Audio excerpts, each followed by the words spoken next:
Hai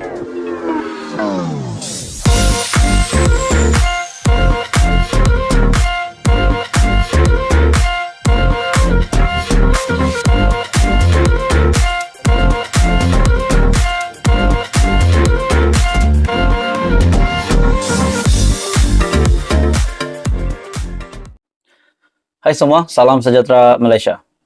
Saudara-saudara, tuan-tuan dan puan-puan semua. Seperti yang kita tahu sebelum ini, parti anak Mahathir, yaitu Mukris Mahathir, di mana Mahathir pun telah keluar daripada Parti Pejuang. Dan akhirnya Pejuang mengambil keputusan untuk menjadi anggota komponen di dalam Perikatan Nasional. Telah mengantar surat kepada Muhyiddin Yassin, kepada Timbalan Pengurus CPN Tan Sri Abdul Hadi Awang, dan juga kepada Parti Gerakan. Jadi pada akhirnya, tuan-tuan dan puan-puan semua, mungkin ini adalah keputusan Pejuang untuk talian hayat mereka, untuk menyelamatkan kapal mereka, dan mungkin untuk talian hayat untuk Parti Pejuang di masa-masa akan datang, perjuangan-perjuangan parti itu untuk masa akan datang. Mereka memilih Perikatan Nasional. Pada akhirnya, Setiausaha Agung Perikatan Nasional Datuk Seri Hamzah Zainuddin telah membuat keputusan untuk menolak Pejuang masuk dalam Perikatan Nasional. Jadi timbul pertanyaan, kalau Pejuang sudah ditolak, di manakah Pejuang akan pergi? Adakah Pejuang akan mahu tiba-tiba menyertai Pakatan Harapan, menyertai Kerajaan Perpaduan hari ini? Walaupun mereka sudah memang diketahui ramai, satu Malaysia sudah tahu Pejuang memang sudah ditolak oleh Perikatan Nasional. Jadi apakah yang akan dilakukan oleh Mukris Mahathir? Jadi bagi saya ini satu lagi kejutan besar kepada keluarga Tun Mahathir, disebabkan Parti Pejuang yang telah ditinggalkannya itu akhirnya dipimpin, diterajui oleh Mukris Mahathir. Dan kita tahu Mahathir sendiri telah kalah, mereka telah kalah sejumlah 125 kerusi semasa PRU15. Hari ini pula saudara-saudara, apa yang berlaku? Setelah Pejuang ditolak, Pejuang terkilan, hasrat tidak disambut oleh Perikatan Nasional. Dalam satu artikel dari Sinar Harian, Parti Pejuang Tanah Air terkilan apabila hasrat mereka untuk tidak memecahkan undi orang Melayu tidak disambut oleh pemimpin Perikatan Nasional. Setiausaha Agung Pejuang Datuk Amiruddin Hamzah berkata, pihaknya dimaklumkan permohonan parti itu akan menyertai Perikatan Nasional ditolak. Amat mendukacitakan apabila iltizam dan matlamat kami tidak disambut oleh pemimpin Perikatan Nasional. Pejuang akan sentiasa kekal dalam arena politik negara walaupun permohonan itu ditolak.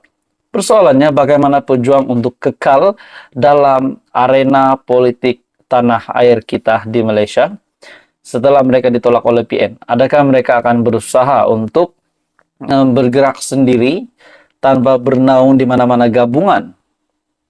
Jadi mungkin ada juga pilihan yang lain, option yang disediakan, yaitu menyertai Pakatan Harapan. Namun persoalan seterusnya pula yang timbul, adakah PH akan menerima Pejuang setelah mereka tahu Pejuang mempunyai niat yang awal untuk menyertai Perikatan Nasional?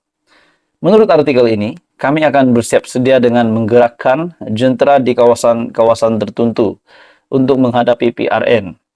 Media pada Selasa melaporkan permohonan Pejuang untuk menyertai PN ditolak. Setiausaha Agung Perikatan Nasional Datuk Seri Hamzah Zainuddin berkata, perkara itu diputuskan dalam mesyuarat Majlis Tertinggi PN yang dipengerusikan oleh Tan Sri Muhyiddin. Tambah Amiruddin lagi, Pejuang akan tetap mempertahankan prinsip kedaulatan undang-undang atau rule of law selain membawa amanat perjuangan demi agama bangsa dan tanah air. Jadi tuan-tuan dan puan-puan semua, menurut Anda, menurut pendapat Anda, komen Anda, di manakah Pejuang harus pergi? Adakah mereka masih boleh meneruskan status mereka di dalam arena politik tanah air kita yang semakin hangat hari ini tanpa bernaung di mana-mana gabungan? Kalau tiba-tiba Mukris mahu menyertai PH, membawa pejuang menyertai PH, apa pula kata Mahathir? Itu mungkin boleh dijadikan satu spekulasi. Jadi apa komen Anda? Teruskan bersama di dalam channel ini. Jangan lupa tekan butang like, share, dan subscribe. Hai semua, salam sejahtera Malaysia. Saudara-saudara, tuan-tuan dan bapak semua, satu kejutan daripada Khairy Jamaluddin hari ini. Setelah beberapa waktu kita mendengar KJ, tiada lagi kita boleh cakap tiada lagi berita berkenaan dengan Khairy.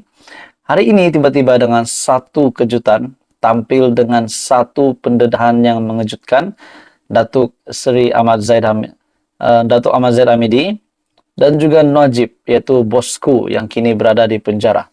Dan bagi saya ini pasti mengejutkan seluruh UMNO.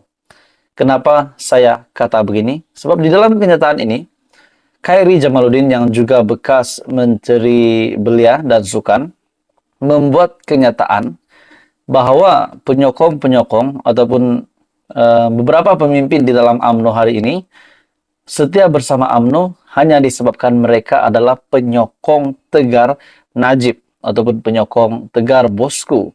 Jadi dalam satu kenyataan dari Sinar Harian, KJ membuat kejutan kepada Presiden UMNO. Dalam satu kenyataan, Zahid memang kuat, tapi jangan pandang rendah pengaruh bosku.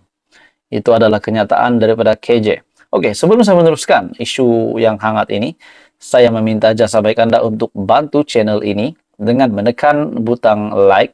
Anda dipersilakan untuk share dan tekan butang subscribe. Dalam satu kenyataan ini, cerita bosku yaitu merujuk kepada bekas Perdana Menteri Datuk Seri Najib Tun Razak dalam gelanggang politik masih belum berakhir, kata Khairy Jamaluddin Abu Bakar.